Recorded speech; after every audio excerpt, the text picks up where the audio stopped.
Si vous êtes à l'étranger, nous sommes à Kinshasa. Bienvenue à tous et merci de nous regarder. On va faire la une de l'actualité. Nous allons débattre des questions d'actualité en République démocratique du Congo. Cette question principale qui s'invite dans la classe politique en République démocratique du Congo, la révision constitutionnelle ou le changement carrément de la Constitution. Alors pour en parler aujourd'hui, nous avons fait venir John Kolela, député national honoraire. Il est cadre de l'UDPS, UDPS Tshisekedi, et nous ferons avec lui le point sur cette question fondamentale. John Kolela, bienvenue et merci d'avoir accepté notre invitation et de répondre à nos questions. Merci, cher Floride. C'est pour moi un plaisir et avec une gratitude sans réserve. Je vous remercie et c'est toujours une fierté. Chaque fois quand vous m'invitez, même quand je rate, je suis à distance, je regrette parce que vous faites la fierté de la République en ce qui concerne, en tout cas, les journalistes et vous méritez même un prix pour ça. Voilà pourquoi, évidemment, oui. Je l'ai dit sincèrement du fond de mon cœur au regard de la qualité de ce que vous posez comme question. Une intelligence avérée qui nous pousse à bien parler et à bien nous expliquer vis-à-vis du peuple. D'accord. Alors, je vous ai présenté comme cadre de l'UDPS Tshisekedi. Est-ce que ça vous va? Ça me va et c'est suffisant. D'accord. Alors, mais première question avant d'entrer dans la question ou la thématique principale de notre échange. Qu'est-ce qui se passe dans votre parti aujourd'hui? On dit que l'UDPS est bipolaire. C'est un parti bipolaire. Il y a deux ailes. Déo et Augustin Kabouya. Vous vous situez où, vous, personnellement? Sincèrement, je me situe du côté de la légalité et de la légitimité. Légalité, ça veut dire que vous êtes du côté de Augustin Kabouya. Évidemment, oui. Pourquoi? Parce que jusque-là, il n'y a aucune autre décision qui contredit celle-là. Le chef de l'État, quand il est empêché, il a laissé la responsabilité aux autorités qui étaient là. Il y a eu un congrès qui a été organisé et qui a pris des décisions. Et le congrès n'a jamais été encore convoqué pour prendre d'autres décisions, à ma connaissance, de manière formelle, pour qu'on puisse changer les choses. Donc, je demande aux personnes... Alors, légalement, comment on peut déchoir un secrétaire général de l'UDPS, par exemple? Chez vous, les statuts prévoient quoi? Ça ne peut pas se faire. Le secrétaire général est nommé par le chef du parti. Le secrétaire général n'est pas désigné au Congrès. Il est intérimaire. Il est intérimaire et sa désignation vient de l'autorité du président du parti. C'est le président du parti qui avait nommé Kabound comme secrétaire général. Et le président du parti, c'est le président Félix Tshisekedi. C'est le président Félix Tshisekedi. Jusque-là, il n'a pas encore pris d'autres actes contraires. Voilà pourquoi je reste du côté de la légalité. C'est vrai qu'il y a des problèmes en interne par rapport à la gestion des ambitions dont nous tous nous semblons être des victimes. Nous ne pouvons pas exposer ça sur la place publique. Mais le fait que nous n'avons pas eu d'emploi et autres ne peut pas nous pousser à émietter le parti juste pour des raisons d'ordre personnel. Aujourd'hui, au sein de l'UDPS, si je comprends bien, c'est un problème où on n'arrive pas à partager le gâteau pour tout le monde. Évidemment, c'est ce que les gens estiment. Les gens estiment que Kabouya n'a pas bien partagé les gâteaux, mais moi, je leur pose la question, quel était le gâteau à partager d'abord? Parce que nous sommes dans une coalition où nous devons partager avec nos alliés. Et l'UDPS en a eu combien de postes pour donner à tout le monde à travers la République, même les fédérations à l'extérieur? Avant de juger ce que Kabouya a partagé, évaluons d'abord la quantité de postes qui nous reviennent et ensuite, qu'est-ce qu'on en a fait? Parler de l'emploi que Kabouya ne donne pas l'emploi, je ne crois pas qu'un secrétaire général d'un parti politique crée l'emploi. Ce sont nos ministres que nous avons désignés qui devraient venir auprès de Kabouya lui présenter que moi, dans mon ministère, j'ai 55 emplois, amenez-moi 55 personnes. Si eux, le ministre, n'ont pas amené l'emploi pour présenter ça à Kabouya, où est-ce que Kabouya va trouver l'emploi? Donc, c'est comme si nous ne réfléchissons pas correctement sur ce point. Alors, qu'est-ce que ça vous fait aujourd'hui d'avoir un parti présidentiel déchiré et l'image que cela porte auprès du public? Qu'est-ce que ça vous fait? Le parti politique comme l'UDPS a toujours traversé des turbulences depuis sa création en 1982 jusqu'à nos jours. Mais ces turbulences-là ne nous a jamais affaiblis. Pourquoi? Parce que quoi qu'il y ait des problèmes entre cadres, mais au niveau de la base, tout le monde se reconnaît être d'un même parti politique. C'est vrai que ça semble être le bipolaire parce qu'il y a deux têtes qui s'affichent, mais dans l'intérieur, au plus profond de chaque combattant... Des décisions qui viennent de deux centres de commandement. Évidemment, c'est un problème. Je l'admets que c'est un problème, mais l'UDPS, c'est la base. Ce ne sont pas ces cadres-là qui s'entretuent juste pour des raisons de positionnement. C'est les morales de la base, c'est la considération de la base qui sait qu'il y a un seul président qui est empêché, c'est Félix. Il y a un seul parti, c'est l'UDPS. et cela nous suffit. Depuis 1990, étant encore dans l'opposition, les Kibasa avaient fait la même chose, les Liao avaient fait la même chose, les Bwankem avaient fait la même chose, plus récemment, les Moubaki ont fait la même chose, les Tchibala ont fait la même chose, mais l'âme UDPS est restée une âme et une seule. Et vous, qu'est-ce que vous avez reçu personnellement? Vous êtes frustré aussi? Dans une certaine mesure, je me dis que quand même, je me suis aussi battu. Je suis un être humain, j'ai le sang qui coule dans mes veines. Et au regard de ce qui se passe, quelque part là, je trouve qu'il y a une dose... Vous avez les traces de l'UDPS en vous. Oui, il y a une dose, un peu d'injustice, parce que la qualité des personnes à qui on est entré souvent de propulser... sont pas compétents. Pas seulement non compétents, il y en a aussi qui sont compétents parce que nous ne pouvons pas nous prévaloir que c'est nous seuls qui sommes compétents. Mais quand même, nous avons fait aussi 6 années. D'ici là, ça sera 10 années. Quelque part là, il y a moyen de bien distribuer les cartes. D'accord. Alors, que répondez-vous à ceux qui estiment que l'UDPS est un parti qui n'a pas assez de compétences? C'est faux et archi faux. À l'UDPS, il y a des compétences.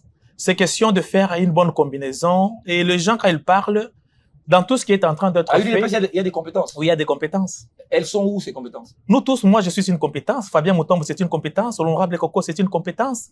Il y en a beaucoup que je peux vous citer, parce que je ne peux pas citer tout le monde. Donc, le problème en est qu'il y a plusieurs facteurs qui entrent dans la sélection aussi des gens qui doivent animer certains postes. Il y a les critères d'ordre tribal ou régional, si je peux le qualifier ainsi, parce qu'il faut sélectionner les gens venant des différentes provinces. Il y a le problème de répartition pour l'équilibre, tout ça. C'est dans ce sens, sérieusement, que vous avez bien trouvé les termes. Donc, à l'UDPS, il y a des compétences. Les gens qui parlent de l'incompétence, je ne vois pas ce que les autres ont fait de plus mieux dépassant l'UDPS.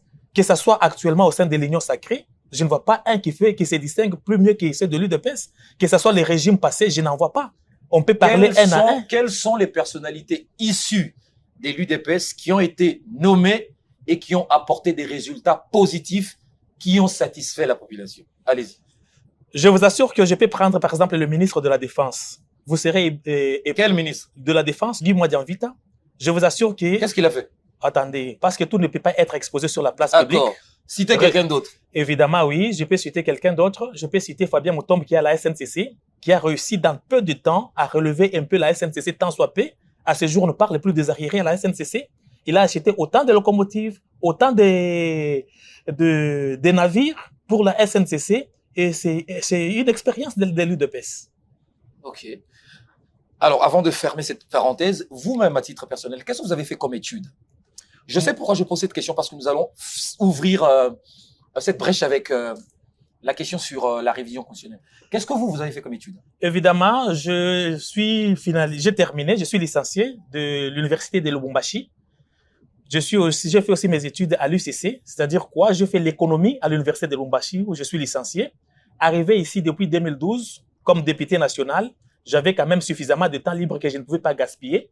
Je suis allé faire encore le droit au niveau de l'UCC, l'Université catholique de Kinshasa. D'accord. Donc, je suis en même temps économiste et juriste. Très bien. Alors, on va aborder finalement cette question. Première question, liée à la conscience de la RDC. Est-ce que aujourd'hui, la conscience de notre pays, de la RDC, pose-t-elle des problèmes qui méritent aujourd'hui qu'elle soit révisée ou changée? Oui. La Constitution de la République démocratique du Congo pose le problème qui mérite d'être changé ou révisé. Lesquels? Je vous ramène d'abord, nous sommes en 2011. Il y a eu une loi, la loi numéro 11/02 du 20 janvier 2011, portant révision de la Constitution. Dans cette loi-là, le préambule énumère les difficultés qui se trouvent dans notre Constitution et qui ont poussé l'ancien président à changer. C'est pour vous dire que déjà en 2011, on a constaté des faiblesses, des incohérences, des difficultés au niveau des institutions. La loi existe, je la donne pour que les gens la lisent. Au niveau du scrutin, premier à deuxième tour, vous voulez dire, c'est ça? D'abord, non seulement au niveau du scrutin, oui. Le préambule donne les raisons. On a dit qu'il y a des lourdeurs, des incohérences et des difficultés au niveau des institutions, dans leur fonctionnement et dans leur organisation. Là, ce n'est pas l'UDPS qui parle. C'est le PPRD.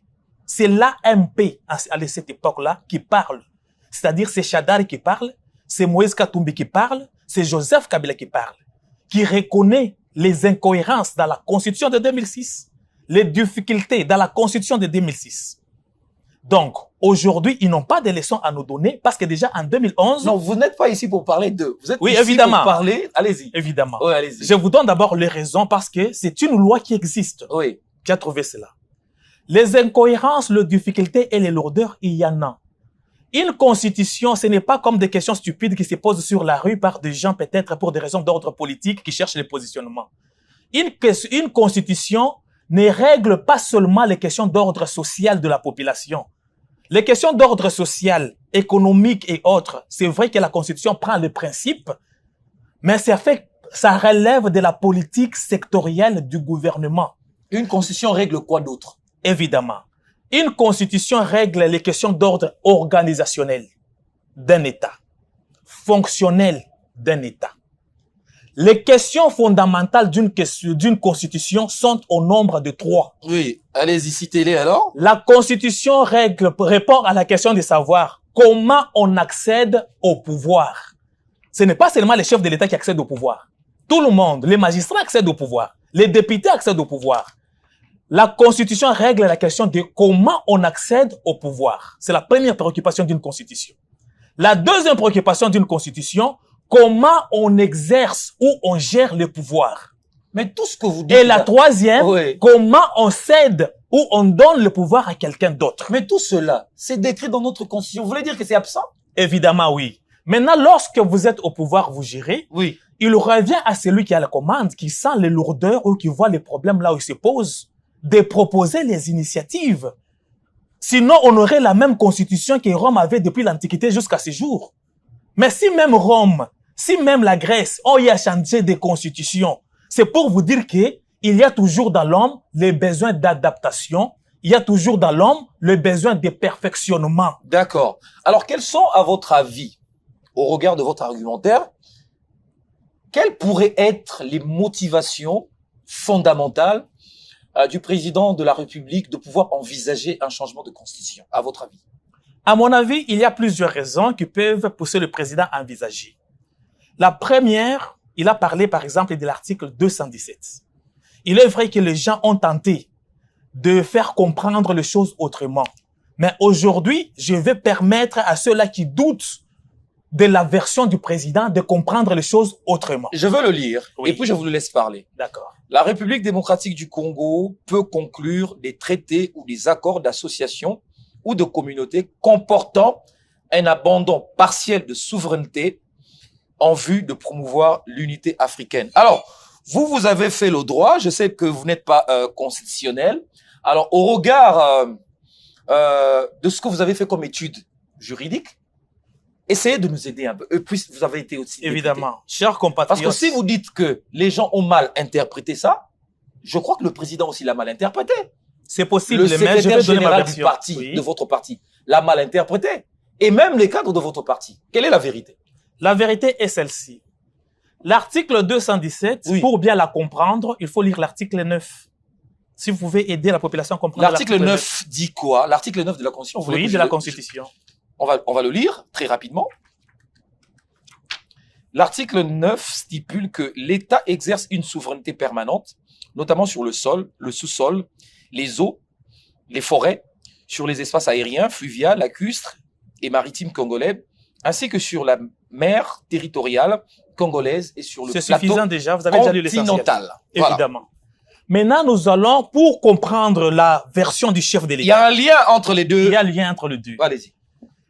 Nos anciennes constitutions avaient ce qu'on appelait la loi Bakajika. Le sol et les sous-sols appartiennent à l'État. Ça n'a pas changé. Ça a changé ici, la version ici a changé. Ah bon? Oui, Comment ça? parce que si on dit que l'État exerce la souveraineté sur le sol, les sous-sols, l'espace liquide et autres. Maintenant, c'est-à-dire que la souveraineté, on l'exerce sur quelque chose. Dans le cas de l'article 9, on exerce la souveraineté sur le sol, les sous-sols, l'espace liquide. Maintenant, l'article 217, on cède la souveraineté. N'est-ce pas? Donc, on peut céder la souveraineté. Donc, on peut aussi céder la souveraineté sur le sol, les sous-sols. C'est bien clair.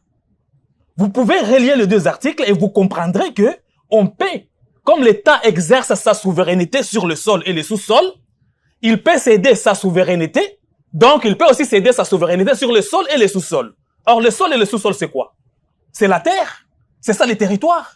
Visiblement, vous êtes à côté de la plaque, hein. Essayez de me convaincre autrement. Non, visiblement, parce Moi, que... je parle de la souveraineté. Nous parlons de la souveraineté. Mais ici, c'est en rapport avec les traités et les accords. Oui. Et cet article, visiblement, apparaît dans presque toutes les constitutions. Même de les anciennes constitutions du Congo. Dans les constitutions des pays africains. Je vais vous démontrer. Allez-y. Évidemment, j'ai lu certaines personnes qui parlaient que non, en 1964, en 1900 tel, oui. Il n'est pas dit que parce que quelque chose existait en 1964, c'est que c'est bon. Alors, cette disposition comporte des dangers? Oui, c'est ce que je suis là pour vous démontrer. Je suis là pour vous démontrer. Je dis que si ce qui existait avant signifie être bon, aucune constitution ne serait changée dans le monde. Il n'est pas dit parce que cette disposition était dans la constitution de 1964, c'est que c'est bon. Non. Mais chez les autres, ça existe aussi. Oui. Allez-y, allez-y. Chez les autres aussi, il n'est pas dit que parce que ça existe chez les autres, c'est que c'est bon. Par rapport aux autres, nous pouvons nous innover pour que les autres viennent maintenant nous copier aussi. Nous pouvons améliorer pour qu'ils viennent copier chez nous parce que ça comporte des dangers. Il n'est pas dit que ce qui est ancien est bon, ce qui sera nouveau sera mauvais. Sinon, il n'y aura plus d'innovation. Qu'est-ce qui interdit que les Congolais aussi puissent innover pour permettre aux Camerounais et aux autres de venir prendre chez nous? Ce n'est pas interdit. Il n'est pas dit que parce que c'était dans la constitution de 1964, c'est que c'est bon, ça ne peut pas changer. Ça ne peut pas être comme ça. Maintenant, c'est un danger pour nous. Pourquoi jusqu'à aujourd'hui? Une constitution tient compte de la réalité de chaque pays, de ses forces de résistance interne, de sa situation sécuritaire et de tous les contours historiques, déontologiques et autres. Sinon, toutes les constitutions du monde auront les mêmes dispositions de l'article 1er jusqu'au dernier. Pourquoi nous avons des différentes dispositions parfois? C'est parce que chaque pays, chaque peuple a ses propres réalités. Une disposition peut être bonne en 1960, mais elle est mauvaise en 2025 au regard des contours et de la réalité. Une disposition peut être bonne au Cameroun, mais elle n'est pas bonne au Congo parce que le Cameroun n'est pas lui menacé de balkanisation. Le Cameroun, lui, n'a pas des Zambiens et des Israéliens qui l'ont infiltré pour chercher à être de président. Chaque pays a ses propres réalités. Donc, chercher, permettez, à prendre toutes les dispositions par mimétisme, c'est en train de se mettre la gâchette sur la tête. Donc, nous, au regard de nos réalités, au regard de nos voisins hégémoniques, je ne dis pas qu'il faut élaguer la disposition des 117, mais on peut l'améliorer pour donner des précisions. Donc, si je comprends bien, la disposition 217 expose la RDC à la balkanisation. Je viens de vous faire le rapport avec l'article 9. On peut céder la souveraineté, oui ou non? Oui. Oui, c'est ça qui est écrit. C'est ce qui est écrit. Mais est-ce que la souveraineté est exercée sur le sol et le sous-sol? Mais comment on peut céder cette souveraineté ou comment on peut abandonner partiellement notre souveraineté? Je prends un exemple. Vous avez parlé des accords. Oui. Est-ce que vous savez que les accords de l'émir existent? C'est aussi un accord. Vous savez que l'accord avec le CNDP existe? C'est aussi un accord, non? Et si sur base de cet accord-là, on peut céder la souveraineté d'une partie du territoire à un pays pour ça, pour avoir la paix? L'accord de l'émir a dit ça? Ce n'est pas l'accord de l'émir. Je dis qu'un gouvernement, jusqu'aujourd'hui, si on n'a pas encore cédé, c'est parce que peut-être nous avons des dirigeants qui sont patriotes.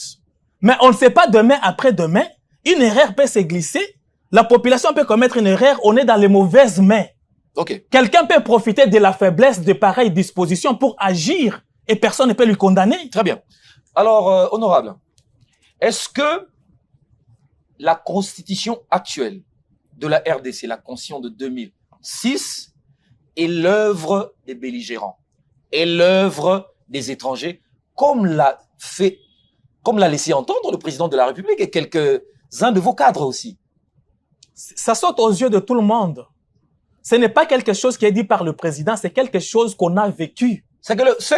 Quand on dit que c'est l'œuvre des étrangers, c'est vrai. Oui, c'est vrai. Je vais vous le démontrer. Mais Chadar, il refuse ça. C'est de son droit de refuser. Mais vous savez quoi? L'histoire aussi refuse ça, l'histoire politique. Je vais vous démontrer à partir de l'histoire. Allez-y. Le mensonge, heureusement que le mensonge, ce n'est pas une infraction. Ce n'est pas une infraction. Il est libre de venir mentir pour soutenir son camp. Quelle est la vérité? La vérité est celle-ci. C'est une œuvre de belligérant. Pourquoi? Parce qu'aucun député qui était là pour endosser cette proposition-là... Mais les belligérants sont congolais? J'en arrive. Oui. Je commence par rapport à la belligérance. Je vais Oui. terminer par rapport à qui? Si Oui. c'est étranger ou pas. Oui. Aucun membre de cette institution n'a été l'émanation du peuple. C'était l'émanation des belligérants. Chaque camp avait désigné les gens qui les représentaient dans cette institution. Pourquoi vous pouvez renier l'histoire récente? Mais Permettez. on était dans une période de conflit. J'en arrive. C'est pourquoi, c'est ça le conflit, c'est ce qui fait la belligérance, non? Mais justement. Oui, alors vous confirmez que c'est la belligérance qui a fait ça? Vous êtes en train de confirmer? Mais il y avait un Sénat à cette époque. Le Sénat là venait de qui? Les gens qui composaient le Sénat venaient d'où? Si pas de la belligérance. Mais qui les a mis en cause en ce moment-là? Même si on les a pas mis en cause, permettez. C'est le seul organe. Vous avez dit qu'on doit recourir à l'histoire, non? Allez-y. Je vous ramène à l'histoire. Tous les gens, ils ont commencé par Sun City. Ils se sont nommés entre eux. Ils n'ont pas été élus par le peuple.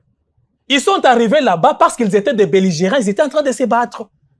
Et chaque chef leader d'un camp a nommé à lui seul, selon sa volonté, les gens que lui estime être ceux-là qui doivent aller le représenter pour représenter ses propres intérêts et pas les intérêts du peuple.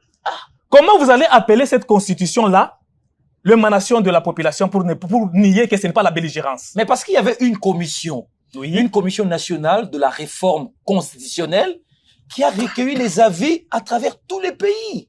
C'était composé des représentants de partis politiques, de la société civile et de toute la couche sociale. Je vous ai démontré, je suis en train de parler d'abord au niveau des institutions. Nous sommes au niveau du Parlement. Okay. Sénat et Assemblée nationale étaient composés. Les gens du RCD étaient nommés par Robero, selon son propre gré, pas la population. Les gens du MLC étaient nommés par Jean-Pierre Bemba, pas les choix de la population. C'était le belligérant qui avait d'ailleurs le gros morceau au-delà de 50% qui s'était désigné. Et chaque membre qui était dans cette institution défendait les intérêts de son leader. Non seulement de son leader, même de partis, de pays qui les soutenaient. Mais est-ce qu'il y a... Ici, nous sommes d'accord que c'est la belligérance. Allez-y, c'est la belligérance. Maintenant, par rapport à la constitution de l'étranger. Caractère étranger. Évidemment. Ça intervient où? Ça intervient. Quand on dit qu'une constitution est une constitution des étrangers, ce n'est pas pour dire que c'est l'étranger, premier aspect. C'est pas dire que c'est seulement lorsque l'étranger se met à écrire. Ah, d'accord. Ça veut dire quoi? Ça veut dire que ça reflète les intérêts qui favorisent les étrangers. En l'occurrence, l'article 217, pour nous, ça favorise les étrangers. Ah, c'est ça que ça veut dire? C'est le premier aspect. C'est pas au niveau de la rédaction. J'en arrive. J'ai dit que je commence par le premier aspect. Il y a un deuxième aspect que je vais aborder. Deuxième aspect. D'abord, je dis que lorsque vous trouvez que ça désavantage votre propre pays et ça favorise certains faits de certains voisins hégémoniques, cela veut dire que cette constitution, c'est pour les étrangers parce que ça n'a pas notre intérêt. Ah, d'accord. C'est bien. Cet aspect-là est donné. Maintenant, par rapport à la rédaction, il n'y a pas longtemps, nous avons tous suivi un des rédacteurs de cette constitution, Bob Kabamba. Il a parlé. La plupart des Congolais l'ont suivi. Qu'est-ce qu'il a dit? Notre Sénat a écrit au gouvernement belge. C'est le gouvernement belge qui a sélectionné les gens qui devraient qu'il l'avant-projet de notre constitution. Et quand ils écrivent être recrutés par le gouvernement belge, c'est-à-dire qu'ils écrivent ça sous l'emprise du gouvernement belge. C'est ce que ça signifie. Parce que c'est lui qui a parlé, ce n'est pas moi. Moi, je n'étais pas là. Et lorsque c'est le gouvernement belge qui a sélectionné ces gens-là et il les a payés pour qu'ils écrivent l'ébauche, les Congolais qu'on a sélectionnés, ils ont travaillé sur base de cette ébauche-là. Ils n'ont pas... Tu peux me donner une seule disposition de la Constitution qui est le fruit de ces Congolais-là. Non, ça n'existe pas. Tu peux demander le professeur quelle est sa part. Tu peux demander à tout le monde qui avait constitué les États 21 tel qu'ils ont dit que chacun, permettez. C'est un travail énorme. Allez-y. Que chacun donne la part ou bien quelle est la disposition qui vient des fruits de son imagination. Ça n'existe pas. Les gens là, que vous appelez les experts congolais, les nationaux, n'ont fait qu'amender, corriger quelques articles de ce qu'on les a apportés comme ébauche. C'est ça. Oui, c'est ça. C'est Bob Kabamba qui a parlé, ça n'a pas encore plus d'1 mois. Alors, on va faire confronter en tout cas les propos de Bob Kabamba par rapport à d'autres acteurs politiques qui ne partagent pas forcément. Que ces acteurs-là viennent nous dire, il y a Oui. autant d'articles là-bas, D'accord. qu'on nous dise que cette disposition vient de Bouchab, cette disposition vient de Essambo, cette disposition vient de tel. À ce moment-là, on saura. Mais Bob Kabamba a bien dit, il y a eu l'avant-projet sur base de quel, on lui a même posé la question. De tout ce qu'il y avait comme ébauche, laquelle des dispositions n'a pas été acceptée telle que vous l'aviez donnée? Il a dit seulement la forme de l'État. Parce que ça devrait rencontrer les avis des uns et des autres. Il y avait les fédéralistes. Ça devait pas être un royaume. Évidemment. Tout simplement. C'est Bob Kabamba qui répond, ce n'est pas moi. La seule disposition. Tout le reste est le fruit de l'ébauche que eux, recrutés par les Belges, ont amené. Mais quand on regarde cette constitution, c'est à l'image de la France. Comment vous regardez? Mais bien sûr. Comment vous pouvez quand vous regardez la forme de l'État, les réalités de la Belgique, ça n'a rien à voir avec notre constitution. Je ne dis pas que c'est une constitution calquée sur la Belgique. Parce que nous sommes une république, nous ne sommes pas un royaume non plus. Oui. Donc, les Belges ont recruté des gens, ces étrangers-là, qui ont réfléchi à notre place et qui n'ont donné que l'ébauche. Et dans leur ébauche, on a corrigé seulement la forme de l'État. Donc, si c'est comme ça veut dire que tous les acteurs politiques et la société civile qui ont formé cette commission pour la rédaction de la Constitution n'ont pas réellement fait un travail de fond. C'est ce que ça signifie. Moi, je me base sur quelqu'un qui a parlé. Ces paroles, ces images sont sur le téléphone de chaque citoyen congolais. À la question de savoir quelles étaient les dispositions, ça c'est Christian qui pose la question, les dispositions touchées par les experts congolais, il a dit toutes les dispositions sont restées intactes à part la forme de l'État. Ok. Alors, on va évoluer. Comment savoir, comment dénicher à travers la volonté du président de la République que ses ambitions ne sont pas d'ordre personnel et que cette volonté de pouvoir changer la Constitution a pour des raisons, des convenances de gouvernance.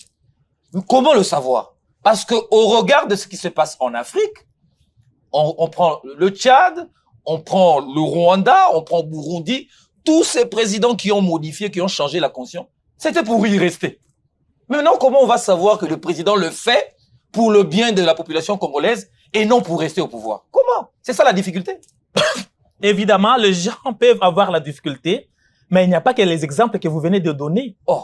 Il y a plusieurs constitutions au monde qui ont été changées et révisées sans que le président n'y reste. C'est que, par exemple, la France est à la 5e République à ce jour. En France, c'est pas pareil. Le président, tous les présidents... Je ne vais pas aller trop loin. Joseph Kabila a modifié la Constitution en 2011. Ce n'était pas pour rester. Il l'a changé. Il l'a modifié. Oui. Oui. Ce n'était pas pour rester. Vous voulez changer la Constitution. J'en arrive. Pour le tabula rasa. Modifier la Constitution, ce n'est pas obligatoirement tabula rasa.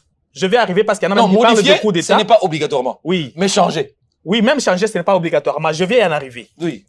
Parce qu'il y en a qui parlent même de coup d'État. Il y en a qui parlent que la Constitution ne prévoit pas les changements. Non, c'est faux et archi faux. Je vais vous poser cette question. Évidemment, pour faire confiance au chef de l'État, il n'y a pas une autre manière de vous démontrer sa bonne foi que de voir ce qu'il va faire. C'est quoi? On ne vote pas une nouvelle constitution à pli fermé. Lorsqu'on va arriver à voter la nouvelle constitution, il y aura un projet qui sera soumis à la publicité, à la vulgarisation. Il y a le temps qui sera préparé, même 2 mois, même 6 mois pour ça. Et vous allez ouvrir, feuilleter page par page. Vous allez lire ce qui sera écrit. C'est comme si on vous fait croire que la nouvelle constitution sera votée sous pli fermé et vous allez vous réveiller un matin. Le problème n'est pas là. Non, le problème c'est là. Parce que vous cherchez la confiance, non? Oui. La confiance, c'est lorsqu'on va vous amener les projets. La confiance, c'est de nous dire que le président de la République dise à la population congolaise, une fois que cette nouvelle constitution sera là, moi, je ne veux pas me représenter pour un 3e mandat. Mais il a déjà dit plusieurs fois. Il a dit ça quand? Il a dit même à Lubumbashi. Il a dit quoi? Il a dit encore, il a dit que ce n'est pas pour m'éterniser au pouvoir pour un 3e mandat. Éterniser, c'est différent. 3e, ce n'est pas éterniser. Même pour un 3e, il a parlé de 2. Oui. Il a parlé, ce n'est ni pour un 3e mandat, ni pour m'éterniser au pouvoir. C'est ça qu'il a utilisé. Ok. Il a même dit dans une des émissions que un homme normal ne peut pas faire au-delà de 2 mandats. Il l'a dit. Je l'ai suivi sur une chaîne. Malheureusement, je n'ai pas retenu le nom de la chaîne. Donc, vous souhaitez que le président ne fasse pas un troisième mandat? Il ne peut pas le faire. Moi, je connais l'homme. Tshisekedi ne peut pas. Le combat de l'UDPS ne peut pas être remis en cause par Tshisekedi, je vous assure. D'accord. Il le dit, mais le politicien, les opposants vous particulièrement... serez rattrapé par ces paroles demain.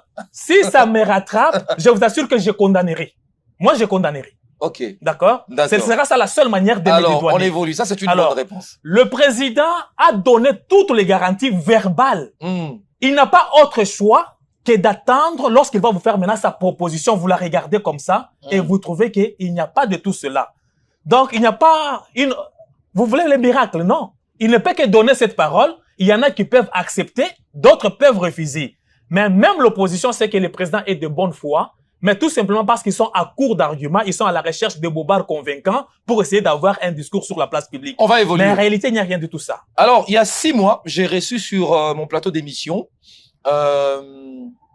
Ramazani Chadari, qui est le secrétaire permanent du PPRD. Voici son argumentaire pour changer une constitution.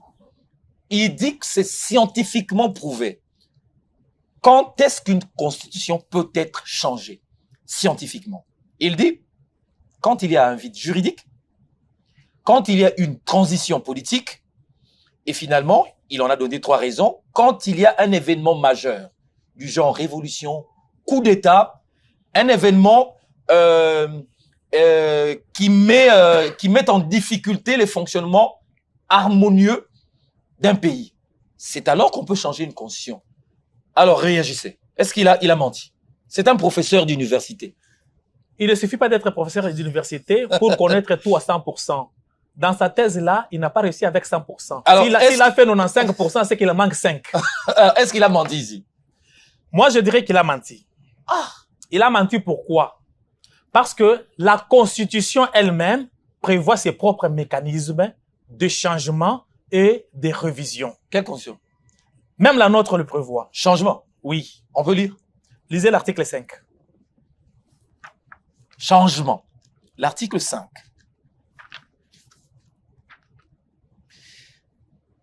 L'article 5 de la Constitution, la souveraineté nationale appartient au peuple. Oui. Tout pouvoir émane du peuple, qu'il exerce directement par voie de référendum ou d'élection et indirectement par ses représentants. Aucune fraction du peuple, ni aucun individu ne peut s'en attribuer l'exercice. La loi fixe les conditions d'organisation des élections et du référendum. Oui. Je continue? Non, c'est suffisant. Mais qu'est-ce que ça ne dit pas ce que vous avez dit? Ça dit ce que je dis. Allez-y. Je vais expliquer. La Constitution reconnaît que au-dessus d'elle, il y a un peuple souverain. Oui. Quel est le sens de la souveraineté? Non, expliquez, c'est vous qui êtes là. La souveraineté, c'est-à-dire que la Constitution dit que le peuple peut tout décider. C'est ça la souveraineté. Il est au-dessus et il peut tout décider. Le changement de la Constitution est un acte de souveraineté, c'est-à-dire du peuple. Mais il n'y a pas un mécanisme écrit. La Constitution ne peut pas... Il n'y a pas un article qui parle du mécanisme écrit. C'est avec raison. Je vous donne un exemple. Oui. S'il faut modifier la Constitution, oui, on vous dit comment on va modifier la Constitution, tout ça. On vous interdit, par exemple, vous ne pouvez pas modifier la Constitution pendant que vous êtes en état de siège, oui, tout ça. Mais explicitement, la Constitution n'en parle pas. Comment on va le changer? Oui, tu as dit explicitement, c'est-à-dire il y a implicitement. Si toi-même tu as dit explicitement, c'est parce que tu as compris l'implicitement. Allez-y. Alors je dirais ceci. La Constitution reconnaît la souveraineté du peuple. La Constitution reconnaît qu'au-dessus de moi, tout ce que j'ai évoqué de l'article 1 jusqu'au dernier, quelqu'un est au-dessus de moi que si lui décide, ça peut changer ce que moi, Constitution, j'ai dit. C'est ça la souveraineté. La Constitution prévoit les mécanismes parce qu'il parle du référendum. Au référendum, on ne part pas voter un homme. Entre le peuple, oui, et la Constitution, qui est au-dessus? C'est le peuple. Ah bon? Oui. Pas l'individu, mais le peuple. Alors, la Constitution reconnaît la suprématie du peuple. C'est pour dire qu'il y a quelqu'un, il y a une autre source de droit au-dessus de moi qui s'appelle peuple, qui peut agir sur moi, Constitution. C'est ce que ça signifie. Alors, Quand est-ce que ce Alors, peuple, par rapport, oui. oui, quand est-ce que ce peuple a décidé Oui. pour que cette constitution soit changée? Il n'a rien dit. D'accord. Visiblement, quand on voit les émissions Oui. et on voit les réactions de la population. C'est parce que vous voulez mettre la charrue avant le bœuf. Qui a dit qu'on a déjà changé la constitution au moment où on parle? On n'a pas encore changé la constitution. vous voulez Nous changer. voulons, mais ça va arriver au moment où le peuple va décider. Alors ne nous posez pas la question. Mais le peuple n'en veut pas. C'est qui le peuple? Pour connaître la volonté du peuple, il faut aller au référendum pour savoir qui va dire oui, qui va dire non. Jusqu'à présent, ce n'est pas parce que tu passes à la télévision, tu dis que le peuple ne veut pas. Tu n'as pas encore jaugé le peuple jusqu'à ces jours. Mais qui va organiser ce référendum? Mais nous avons un chef d'État qui est reconnu, la Constitution reconnaît qui peut le faire. Non, l'organe qui organise le scrutin. Mais nous avons la CENI. Quelle CENI? C'est la CENI. Elle peut être celle qui est là ou bien une autre, mais qui s'appellera toujours CENI. La CENI de Kadima. Elle peut être de Kadima ou bien une autre, même Mais- celle de Fayoulou, elle peut Mais venir. Mais ça s'appellera Il n'y a CENI. aucun opposant qui accorde la confiance à la CENI. Même si on appelle Jésus, vous pensez que tous les opposants seront d'accord? Vous voulez que eux-mêmes, maintenant, les opposants nous appellent les gens de la CENI qu'ils veulent. À ce moment-là, on va remplacer Kadima et on va aller quand même aux élections avec la CENI. Moi, je ne parle pas de Kadima, je ne parle pas des membres actuels, mais je parle de l'institution qui, elle, n'a pas de nom d'un individu. Donc, ici, la Constitution reconnaît d'abord la suprématie. Dire que il faut qu'il y ait tabula rasa ou bien un vide, non. La Constitution elle-même arrêtera la Constitution. C'est-à-dire que lorsque le peuple va voter la nouvelle Constitution, c'est la nouvelle Constitution qui va abroger l'ancienne. Donc, s'il y a condamné qu'il y a un coup d'État et autre, c'est la Constitution qui arrête la Constitution, ce n'est pas un individu. Ce n'est même pas le peuple. Le peuple, lui, se limite à voter la nouvelle. Et c'est la nouvelle qui va abroger l'ancien. On parle de coup d'État lorsque c'est un individu qui n'a pas qualité, comme Mouzier arrive, il trouve une constitution, il l'abroge de son propre gré. Là, c'est un individu qui n'en a pas qualité, qui décide sur le sort d'un peuple. Là, c'est un coup d'État. Mais lorsque c'est le peuple lui-même qui passe au référendum, qui décide, et il y a une nouvelle constitution qui arrête l'ancienne, qui a fait le coup d'État? C'est un faux débat. Alors, au regard de la situation économique du pays, est-ce que vous pensez que le Congo est prêt, la RDC, pour organiser un scrutin qui va devoir appeler à des fonds jusqu'à $1 milliard pour organiser un référendum? C'est de l'argent, on va trouver ça où? D'abord, je dis que le référendum ne coûtera pas $1 milliard comme les élections. Parce Ça coûtera combien? Ça coûtera... Prenons la moitié. Prenons même la moitié, ok. Prenons la moitié. On va parce trouver que, ça. parce que là, il n'y aura pas les bulletins pour les députés nationaux, provinciaux et autres. Il n'y aura que seul bulletin pour oui et non. C'est-à-dire que ça va réduire même divisé par 2, même divisé Mais par 4. on a des routes à construire. Je n'en disconviens pas. La démocratie a un prix. La démocratie se paye aussi en argent. Mais c'est pas le moment. C'est pas le moment. Le moment, c'est quand pour vous? Après, aujourd'hui, nous avons les budgets de plus de $10 milliards. Quand on en avait 4, on faisait les élections. Maintenant, on en a 10. Mais vous en avez 10, il n'y a pas de route. Vous en avez 10, il y a des gens qui ne sont pas payés. Évidemment, je n'en disconviens pas qu'il y a des gens qui ne sont pas payés. Il y a des anciens membres du Parlement qui ne sont pas payés. Je n'en disconviens pas. Et alors? Mais je vous dis que la démocratie, vous savez, tu connais le prix de la démocratie? Parfois, il se paye même en cadavre et en sang. Mais entre la démocratie et le ventre, qu'est-ce qui est prioritaire? Tout est prioritaire. Entre les deux. Sans démocratie, pas de développement, je vous assure. Sans démocratie, il n'y a pas de développement. Vous êtes d'accord avec moi? Donc, pour améliorer même les conditions, je peux vous donner un exemple. Nous dépensons beaucoup d'argent annuellement pour le budget des deux institutions, le Sénat et l'Assemblée nationale. Parce que vous avez accepté de les payer autant d'argent. Il faut arrêter. Alors, on donnera 0 francs? Non. Donner au lieu à la mesure. À la mesure, oui. Oui. Je vous dis que, par exemple, c'est à titre d'exemple que je peux donner cela. Si, par exemple, on s'est dit, au lieu d'avoir 2 chambres, on peut en avoir un seul. Est-ce qu'on ne peut pas bénéficier pendant longtemps de beaucoup d'argent? Oui. Il faut revoir la Constitution. Modifier. Il faut modifier. Kabila a modifié la Constitution. Tout dépend de ce que l'on cherche. Modifier, s'il y a à modifier. Le PPRD alors, par rapport à modifier... Le PPRD n'a jamais été contre la modification de la Constitution. Hein. Je vous dis ceci. Oui.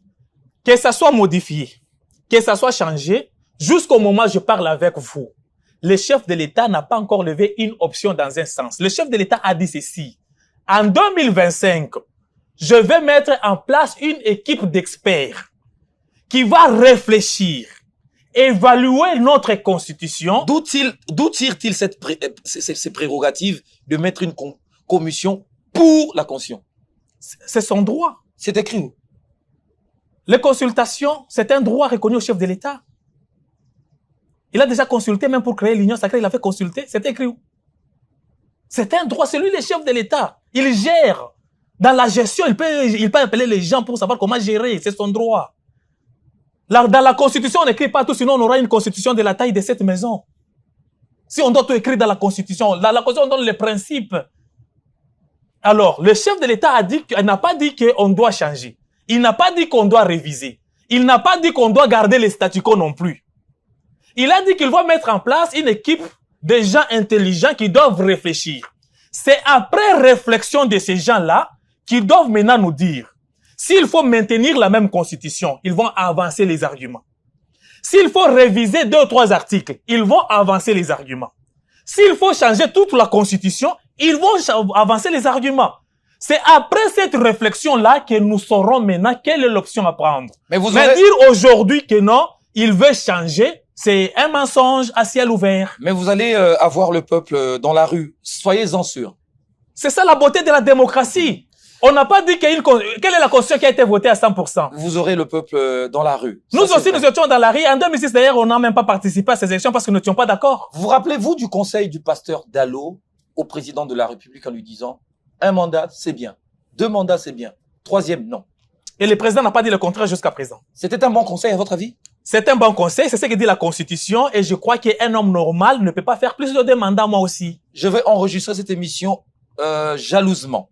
Je serais fier de les revoir. D'accord. Le président de la République également a appelé à la cohésion chrétienne, catholique, pour que les prières des fidèles catholiques mettent fin à la guerre. Est-ce qu'un président peut dire ça? Oui. Un président, c'est un être humain, il a la foi aussi. Il a même prié au stade des martyrs lui-même. La foi pour appeler quand nous prions, à mettre fin à la guerre. Ce n'est pas pour dire que quand il demande ça, ça veut dire que lui croise les bras, les militaires restent à la maison. Ça ne veut pas dire ça. Le miracle, c'est quoi? Ça choquait. Hein? Non, si ça choque, ce sont les gens de mauvaise foi et les gens qui refusent de réfléchir normalement ou de comprendre les choses simples et en profondeur. Le président, quand il parle, même les militaires eux-mêmes, quand ils vont au front, ils ne prient pas. Quand ils prient là, c'est pour faire quoi? C'est pour que le Dieu les aide à remplir leur mission correctement. Leur mission, c'est de nous ramener la paix. Est-ce que vous n'avez pas vu les militaires même dans leur rencontre là en train de prier? Pourquoi ils prient? Le fait de demander à l'église de contribuer, mais on peut demander même aux magiciens, on peut demander même à nos chefs coutumiers d'opérer les miracles. Où est le problème? Parce que nous croyons qu'il y a une force divine qui peut agir sur toutes choses, qui peut s'imposer. Et si on le dit, ça ne veut pas dire qu'on croise les bras. C'est-à-dire qu'en priant là, pour que Dieu donne des stratégies à nos militaires, qu'il nous donne beaucoup de moyens pour acheter les armes, qu'il nous donne la force d'affronter les problèmes. D'accord. C'est en nous battant que nous allons produire les miracles et à travers la prière. Merci. Mais les gens qui cherchent à dissocier les deux pour essayer de se moquer, c'est juste les gens qui ne savent pas correctement réfléchir. Voilà. Alors, entre le régime Kabila et le régime Tshisekedi, sur le plan économique, sur le plan social, qu'est-ce qui est mieux, à votre avis? Pour donner la bonne réponse, il faut comparer. Le régime Kabila, en réalité, a commencé en 1997. C'est le même régime, même si Moïse est mort, c'est le même régime qui a continué. En termes de régime, c'est le même. Joseph Kabila à partir du moment où il a été élu. D'accord. Joseph Kabila, Félix Tshisekedi. Parce que vous étiez l'espoir de la population congolaise. Comparativement, sur le plan social et sur le plan économique, qu'est-ce qui est mieux, à votre avis? Pour donner la réponse, c'est ce que je disais, il faut comparer les agrégats macroéconomiques. C'est difficile, hein, cette question. Oui, elle n'est pas difficile pour moi. Vous aurez une réponse et chacun va conclure. Oui. Pour savoir ce qui était bien sur le plan économique de l'époque de Kabila jusqu'à Tshisekedi, il nous faut comparer les agrégats macroéconomiques. 1. Le taux d'échange. Kabila, quand il a pris le pouvoir, nous sommes en 2001, le taux de dollar était à 30. Je ne dis pas 300, je dis 30. En 2018, quand il est parti, il l'a laissé en 1700. De 30 à 1700, l'inflation est de combien? Tshisekedi prend le pouvoir en 2019. Le taux à 1700. Aujourd'hui, le taux, pointons même 30. Lequel de deux a fait l'inflation la plus grande? Ça, c'est un agrégat qui parle, ce n'est pas moi. Concluez dans vos maisons. 2. La réserve d'échange. Kabila l'a laissé environ 1 milliard. Aujourd'hui, nous avoisinons 4 ou 5 milliards.